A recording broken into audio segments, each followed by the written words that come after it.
Hey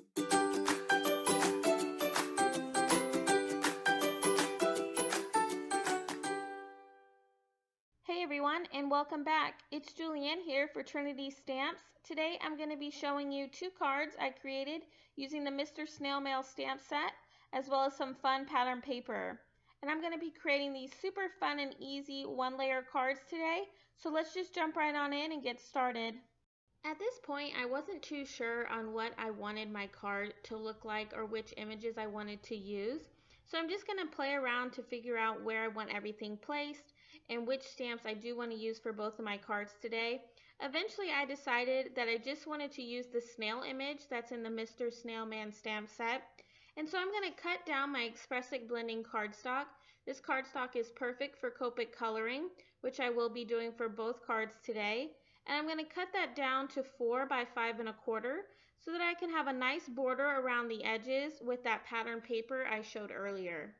For my first card today, I'm going to be doing a lot of masking of my snail and that package that's on the back of his shell. I wanted my snail to be looking as though he was carrying a lot of packages on his shell to make it look as though he has a lot of mail to deliver. So I'm just going to stamp out my snail here, as you can see first on my Expressive blending cardstock. And then I'm going to use some Post-it notes and mask him off completely along with that package. And then I'm going to position my stamp on top of it, and when I stamp the image down this time, the only thing that's going to stamp is going to be that package again. And I'm going to continue this same stamping and masking process all the way up until I get the desired amount of packages for my card. When it comes to any type of masking from even scene building or one layer card like I'm doing today, you want to definitely plan out what you're wanting your card to look like before you start with your stamping process, because you want to decide which images you want to look as though they are in the front and which images you want to look as though they are in the back. So that's what I'm accomplishing here today. The snail is going to obviously be here down in the front with his first package, and then I'm just going to be stamping the rest of these packages on top of him using that masking process that I was talking about earlier.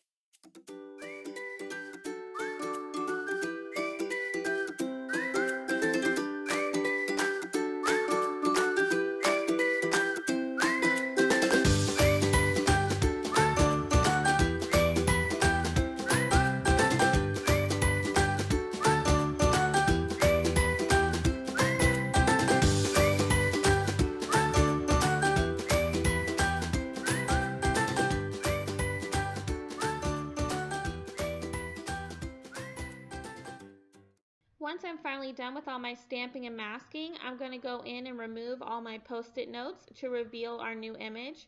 You can see here that our snail now has 4 packages on his back, and he is happily on his way to the post office to deliver that happy mail. And now I'm just going to go in with my EK Success journaling pen, and I'm just going to add in some of those lines that didn't get stamped because my masks were in the way. And once I have all that completed, I'm going to start with my Copic coloring.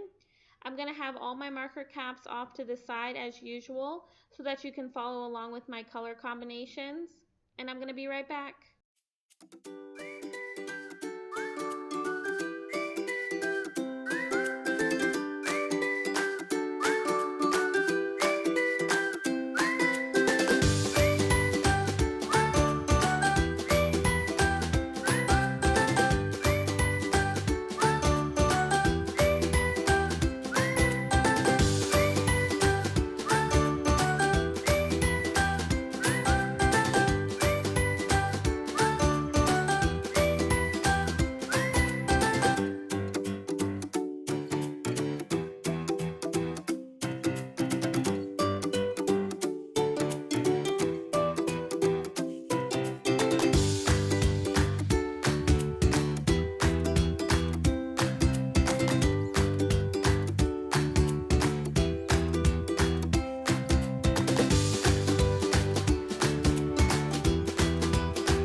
Now that all of my Copic coloring is complete, I'm going to start working on my sentiment.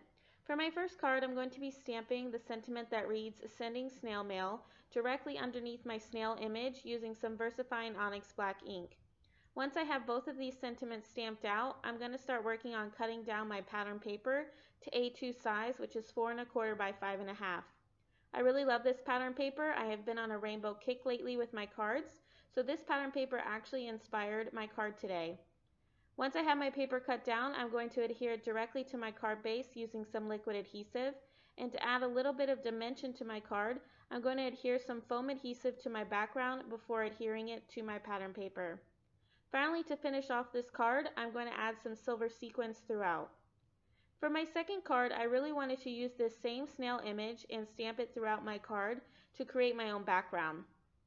I'm going to start by stamping the snail in the center of my background, and then I'm going to reposition my stamp, moving it throughout until I have filled up my entire card.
Once I'm finished with my background and all of my stamping, I'm going to again be doing some Copic coloring.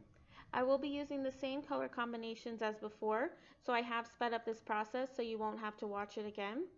And I'm just going to turn on some music, and I'll be right back.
Once I'm finished with all of my Copic coloring, I'm going to cut down some more pattern paper to 4 1/4 by 5 1/2 before adhering it to my card base using some liquid adhesive. And to add that little bit of dimension, I'm going to adhere my background down with that same foam adhesive I used in the first card. For my sentiment, I heat embossed some gold embossing powder onto some black cardstock, and I'm going to adhere both of my sentiments down using that same foam adhesive directly to my background. And to finish off this card, I'm going to scatter some gold sequins throughout. And those are my cards for today. I want to thank you all for stopping by and spending some time with me. If you've enjoyed this video, please give it a thumbs up and subscribe to my channel for more card making videos. If you are interested in any of the supplies I used in this video, they will be listed and linked down below in the description. Have a wonderful day, and as always, happy crafting!